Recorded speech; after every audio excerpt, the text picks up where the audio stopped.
एक दिन की बात है। राजकुमारी अपनी सहेलियों के साथ जंगल में शिकार पर गई हुई थी। तभी वहां पर अचानक से एक बहुत बड़ा दानव आ जाता है। राजकुमारी जी जल्दी भागो यहाँ से, नहीं तो ये दानव हम सबको खा जाएगा। जाती कहाँ हो? रुको! दानव एक एक करके राजकुमारी की दासियों और सैनिकों को अपनी हथेली पर उठा लेता है। ए दानव रुको, तुम इन्हें नहीं खा सकते। इतनी सुंदर राजकुमारी, इसे तो मैं अपनी रानी बनाऊंगा। दानव राजकुमारी की दासियों को छोड़ देता है और राजकुमारी को अपनी हथेली पर उठा लेता है। छोड़ो छोड़ो मुझे। दानव राजकुमारी को अपनी डरावनी आंखों से देखने लगता है। ये देख राजकुमारी बेहोश हो जाती है। मैं इससे शादी करूंगा। तुम राजकुमारी को उस दानव के हवाले कैसे छोड़कर आ सकते हो? महाराज हमें माफ कर दें, पर हम कर भी क्या सकते थे। सारे राज्य में ऐलान कर दो, जो राजकुमारी को उस दानव से छोड़ा कर लाएगा, मैं उसकी शादी अपनी बेटी राजकुमारी से कर दूंगा और साथ में उसे इस राज्य का राजा भी बनाऊंगा। उधर दानव राजकुमारी को लेकर चला जाता है और उसे अपनी गुफा में कैद कर लेता है। चारों तरफ इंसानों की खोपड़ियां हड्डियां पड़ी हुई थी। मुझे यहाँ से जाने दो। मैं तुमसे शादी करूंगा। नहीं नहीं, तुम मुझसे शादी नहीं कर सकते, तुम एक दानव हो। लेकिन मुझे तुमसे शादी करनी है। मैं मर जाऊंगी पर तुम दानव से शादी कभी नहीं करूंगी। देख लेना, एक न एक दिन कोई न कोई तो मुझे बचाने जरूर आएगा और तुम्हें मारकर मुझे यहाँ से ले जाएगा। मुझे कोई नहीं मार सकता। राजकुमारी की खबर आग की तरह चारों तरफ पूरे राज्य में फैल जाती है। अरे भैया, तुमने कुछ सुना है कि राजकुमारी को एक भयानक दानव उठा कर ले गया है? हाँ, सुना तो मैंने भी है। राम जाने उस दानव ने राजकुमारी जी के साथ पता नहीं क्या किया होगा। भाई, अब तक तो वो दानव राजकुमारी जी को मारकर खा गया होगा। हाँ, अरे शुभ शुभ बोल, वो राजकुमारी जी हैं। अगर किसी ने सुन लिया ना तो तुझे अपनी जान से हाथ धोना पड़ेगा। तभी वहाँ पर खड़ा एक लड़का उन सभी की बातें सुन रहा होता है और वो मन में सोचने लगता है, मैं लेकर आऊंगा राजकुमारी जी को। फिर राम सिंह राजा से जाकर मिलता है। महाराज, मैं राम सिंह, मैं राजकुमारी को सही सलामत वापस लेकर आऊंगा। ठीक है, अगर तुम्हें अपने साथ ले जाने के लिए सैनिक या और किसी चीज की जरूरत हो तो तुम ले जा सकते हो। जी धन्यवाद, मुझे बस एक तलवार चाहिए और कुछ नहीं। फिर राम सिंह राजकुमारी को दानव से छुड़ाने के लिए जंगल की ओर पहुंचकर एक पेड़ के नीचे बैठकर कुछ देर आराम करता है। तभी राम सिंह ने देखा कि एक बाबा पेड़ के नीचे बैठकर ध्यान लगा रहे हैं। तभी अचानक से एक शेर बाबा के ऊपर आकर हमला करने की कोशिश करता है। ये देख राम सिंह शेर के ऊपर जोरदार तलवार फेंकता है। तलवार के वार से शेर वहीं पर ढेर हो जाता है। बाबा, आप ठीक तो हो? मुझे कुछ नहीं हुआ बालक, तुमने मेरी जान बचाई। बोलो, तुम्हें क्या चाहिए? आप मुझे बस अपना आशीर्वाद दे दें। मुझे आपके आशीर्वाद के अलावा और कुछ नहीं चाहिए। बालक, हम तुम्हारी बात से प्रसन्न हुए। मैं तुम्हें एक ऐसी तंत्र विद्या सिखाता हूँ जिससे तुम जिस किसी का भी रूप लेना चाहो ले सकते हो। वो बाबा, राजकुमारी जी को एक दानव उठाकर ले गया है। मैं राजकुमारी को ढूंढने के लिए निकला हूँ। बाबा अपना ध्यान लगाकर पता लगाते हैं। वो दानव राजकुमारी को लेकर दक्षिण दिशा की ओर घने जंगलों में एक गुफा है, वहाँ लेकर गया है। मैं इसके आगे तुम्हें कुछ नहीं बता सकता। राम सिंह बाबा का आशीर्वाद लेकर निकल जाता है। तभी उसे घने जंगलों के बीच एक गुफा दिखाई देती है। लगता है ये उसी दानव की गुफा है।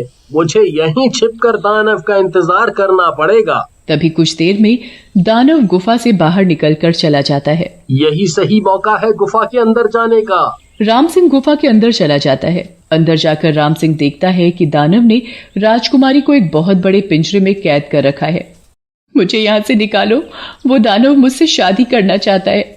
मैं मर जाऊंगी पर उस दानव से शादी नहीं करूंगी। राजकुमारी जी, आप चिंता ना करें, मेरे होते हुए दानव आपका कुछ बिगाड़ नहीं पाएगा। वो दानव बड़ा ही खतरनाक है, वो तुम्हें मारकर खा जाएगा। राजकुमारी, आप मेरी बात ध्यान से सुनो, जैसा मैं कहता हूँ वैसा करो। आप दानव से प्यार का नाटक करो। जैसे ही दानव के बड़े बड़े कदमों की आहट आती है, राम सिंह एक मक्खी का रूप ले लेता है। राजकुमारी जी, आप जल्दी से मुझे अपने बालों में छुपा लो। राजकुमार राम सिंह मक्खी को अपने बालों में छुपा लेती है। इतने में ही दानव आ जाता है। दुर्गंध, मनुष्य की दुर्गंध, यहाँ जरूर कोई मनुष्य आया है। नहीं तो वैसे भी यहाँ अपनी मौत को दावत देने कौन आएगा? पर मुझे मनुष्य की दुर्गंध आ रही है। वो तुम मांस खाकर आए हो, इसीलिए तुम्हें दुर्गंध आ रही होगी। तो राजकुमारी, तुमने मुझसे शादी करने का क्या सोचा? पहले तुम मुझे इस पिंजरे से बाहर निकालो। दानव राजकुमारी को पिंजरे से बाहर निकाल देता है। फिर राजकुमारी दानव से प्यार का नाटक करने लगती है। सच कहूँ तो तुम मुझे अच्छे लगते हो। सही में? मुझे तो यकीन ही नहीं हो रहा कि तुम मुझे पसंद करती हो। अब मैं तुम्हें कैसे यकीन दिलाऊं? ये कहते हुए राजकुमारी दानव के गले लग जाती है और मन में कहने लगती है, न चाहते हुए भी मुझे इसके गले लगना पड़ रहा है। तो ठीक है, हम आज ही शादी कर लेंगे। किली किली किली किली। नहीं, अभी नहीं, अभी थोड़ा इंतजार तो करो मेरी जान। दानव राजकुमारी की बातें सुनकर फूला नहीं समाता। फिर कुछ देर में रात हो जाती है। मुझे नींद आ रही है, मुझे सोना है। ठीक है, तुम आराम से सो जाओ। और अगले दिन दानव को भूख लगती है तो वो भोजन की तलाश में जंगल की ओर निकल जाता है। दानव के जाते ही राम सिंह राजकुमारी से कहता है, राजकुमारी जी, मुझे अपने बालों से बाहर तो निकालो। राजकुमारी मक्खी बने राम सिंह को अपने बालों से बाहर निकाल देती है।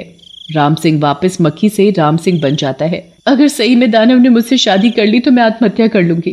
राजकुमारी जी, ऐसा कुछ नहीं होगा। ऐसे ही हर रोज राम सिंह दानव के आने से पहले मक्खी बन जाता और राजकुमारी उसे अपने बालों में छुपा लेती और दानव के जाते ही राम सिंह वापस मक्खी से राम सिंह बन जाता। इसी तरह से राम सिंह और राजकुमारी को एक दूसरे से प्यार हो जाता है। इस दानव को मारना इतना आसान नहीं है, पर नामुमकिन भी तो नहीं। राजकुमारी जी, आज जब दानव गुफा में आएगा तब तुम उससे प्यार प्यार में उसकी मौत का राज पूछना।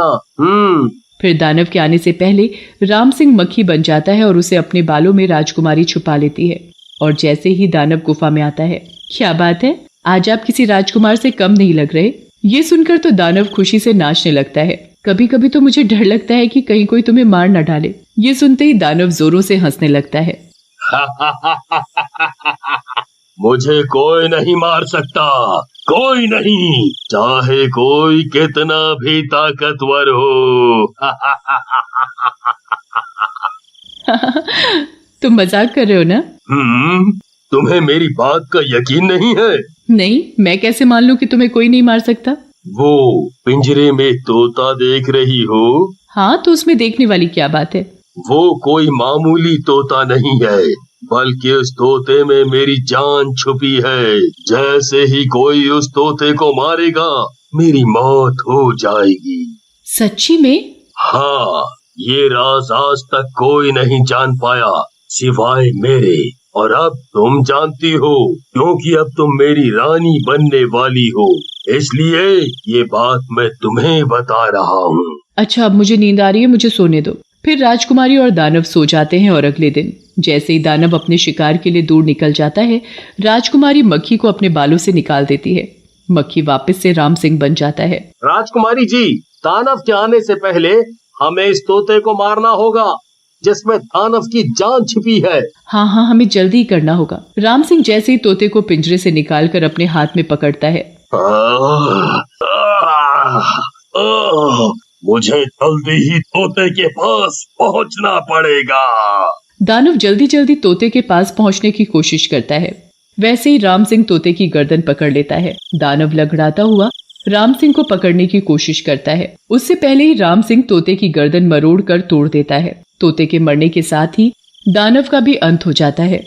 फिर राजा राजकुमार और राम सिंह की शादी करवा देता है।